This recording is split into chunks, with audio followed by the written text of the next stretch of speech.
Welcome back. Hope I entertain you this time. And just a quick note, I've had a couple of technical difficulties, and hopefully it'll allow me to clarify my thoughts because I don't work with notes because I'm lazy. And also I'd like to welcome our three guests. Lobo, the immortal UK supergroup Excalibur, and then the very, very first Infinity Gauntlet. All the stuff from the 90s. I'll be doing that occasionally, just grabbing stuff. Might be comics, might be toys, who knows. Anyway, today I want to talk about how our media manipulates us. I've been paying attention to this for decades now. I always have an eye out for how we're being messed with, things that they leave out, creative editing, all the different methods that they use to create division and sow discord and keep us at each other's throats so that we keep missing who the real enemies are. And to me, the real enemies are the people that are coercive. People that want to take, people that want to force people to behave a certain way, to live a certain way, to do anything that they don't want to do that doesn't hurt anybody else.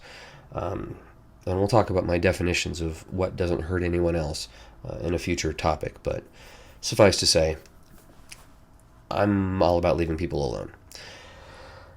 And I'm all about giving people the benefit of the doubt. And this was something that I really noticed when, I've been noticing it for a long time, but it came to my mind again when the Christian kids and the Native American situation come up a couple of years ago. I, saw the very first highly edited video, and it looked a little bit off. It didn't really ring quite true. So my initial, 30 seconds in view was pretty much the same as most anyone's. And it was not a favorable view of that kid, but immediately I started looking for, primary sources, longer videos, other perspectives, and, it didn't take me too long to find what I was looking for and see that it was all bullshit.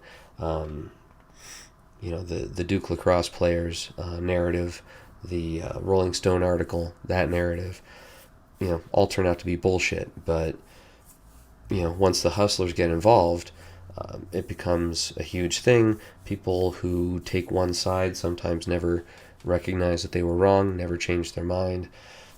And that's what they want. They want people to become very rigid in their thoughts and take a very us versus them attitude and keep them in business. Because if they can't just ratchet up tensions all the time, then people stop tuning in. And we've seen a little bit of that since Biden came in. Some of the networks.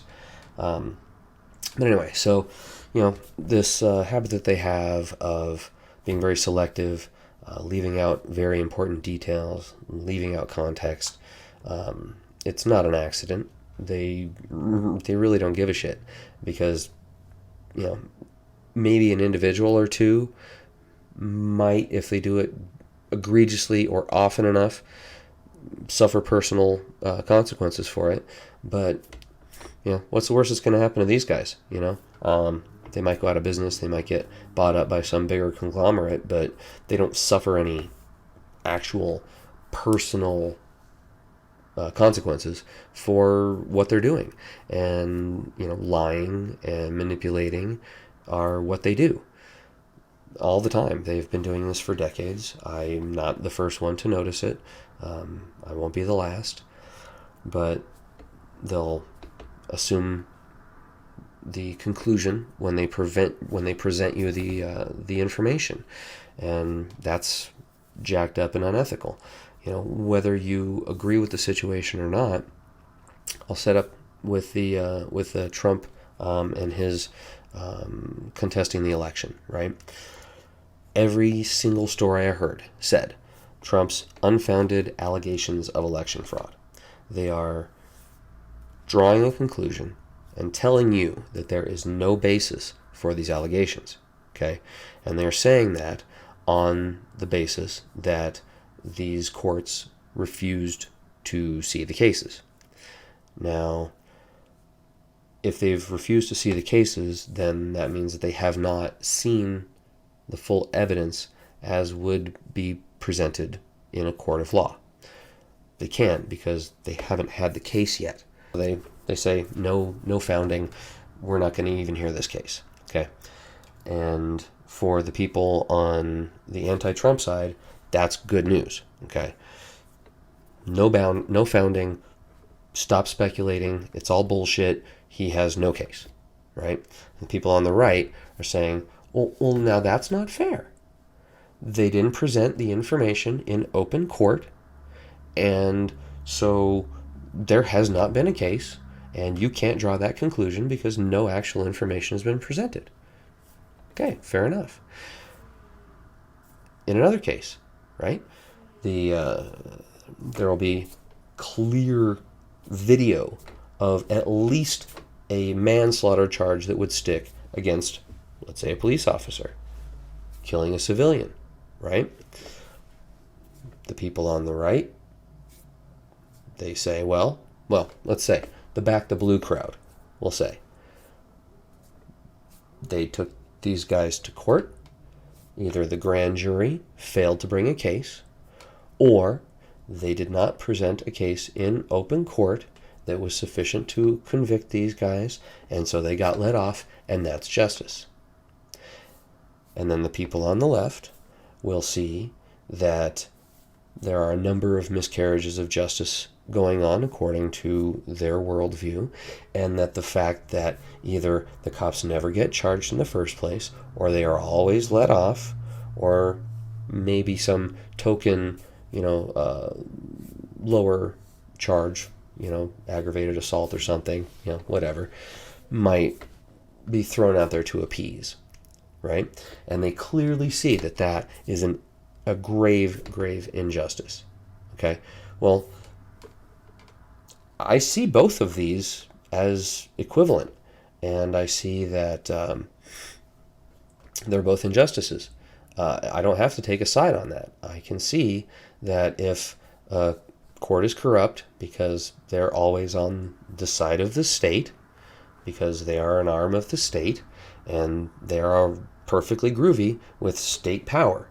They're not going to say, no, these guys don't really actually have the power to do that unless they're stopping a very specific individual or a specific situation or a specific event. They're going to side with the folks that work with them the vast majority of the time. I have had this personally happen to me. It doesn't matter if you're right. If they're not on your side, then you won't win. And that's, getting back to the topic of the media there. That's what they want. They want us always to be fighting with each other and not recognizing who it is that is really doing the bad things to us. And it's not one another. It's not our neighbors. For now, I'm going to wrap it up because I've been rambling for far too long. But just, think about it. When you see a news item, when you see a story, when you read a post on Twitter or on Instagram, just ask yourself, are they assuming the conclusion for me? Are they presenting information? Are they presenting good information, complete information, unbiased information? Or are they selling a viewpoint? So just encourage you to think about that in the future. Until next time.